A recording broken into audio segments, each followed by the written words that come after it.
The purpose of this screencast is to show you how to solve problems using Ohm's law and variations of Ohm's law, and to work with the SI prefixes.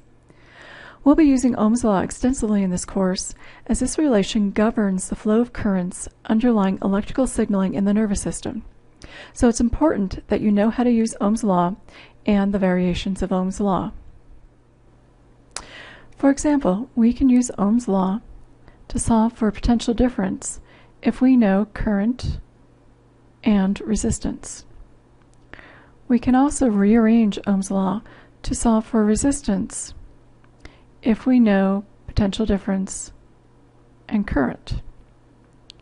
We can also rearrange Ohm's law to solve for current if we know potential difference and resistance. And because 1 over resistance is equal to conductance, we can also solve for current if we know the conductance and the potential difference. For example, let's say we want to calculate how much current flows through an ion channel if the potential difference across the membrane is 100 millivolts and the resistance is 100 megaohms. Since we want to know current and we know potential difference and resistance, we rearrange Ohm's law to solve for current.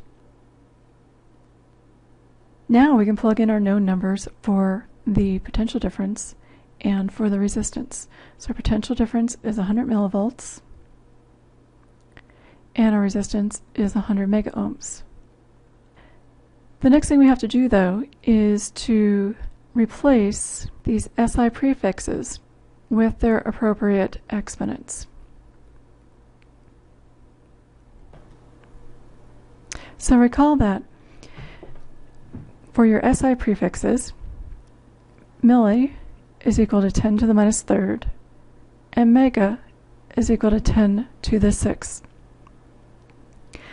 So we can plug these numbers in. So we have our current is equal to voltage divided by resistance, which was 100 millivolts divided by 100 megaohms.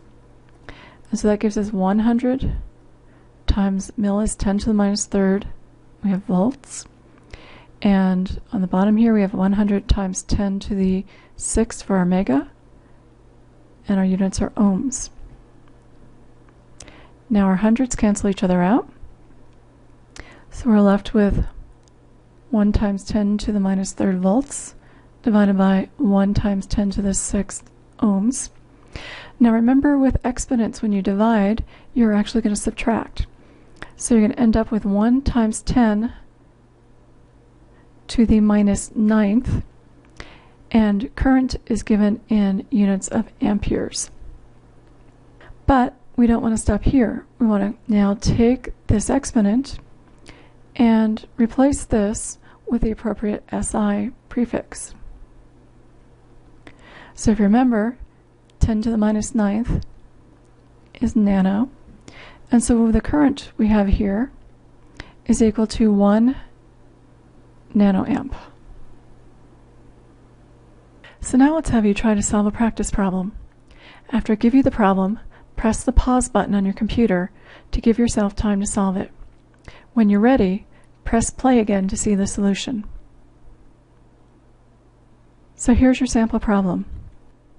What is the resistance of an ion channel given that 4 nanoamps of current flows through the channel when there is a potential difference of 80 millivolts across the membrane? So go ahead and press the pause button now, and when you're ready to see the answer, press the play button.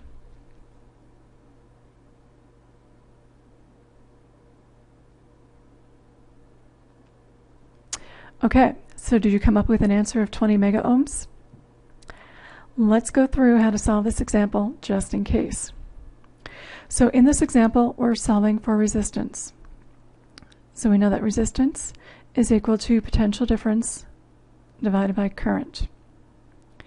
In this case, our voltage was 80 millivolts and our current was 4 nanoamps. So first thing we have to do is replace these SI abbreviations with the appropriate exponents. So milli again is 10 to the minus third, and nano is 10 to the minus 9th.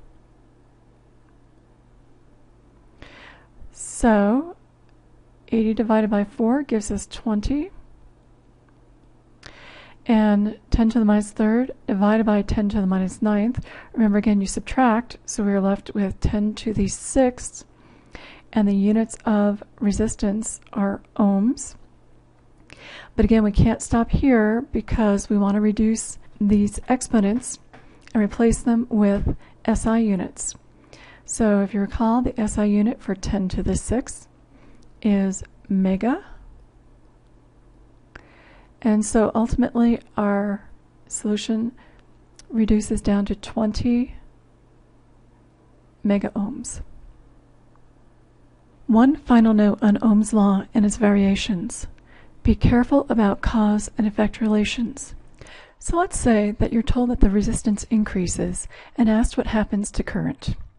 You're not being asked what caused the resistance to change. You're being asked what effect this change would have on the current.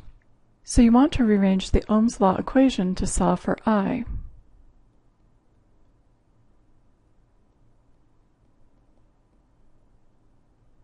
So if R increases, then the effect will be for current to decrease. Be careful about getting caught in the cause and effect trap of thinking that since resistance changed, there must have been a change in current or potential difference that caused this change. We're not concerned about what caused the change, only on the effect produced by this change. For example, we may be told that the resistance to water flow increases and want to know what effect this would have on water flow. This could be caused because there's a smaller diameter water pipe, or because the water pipe became clogged. We don't know what caused this change. And it doesn't matter because what we want to know is what effect this would have on water flow.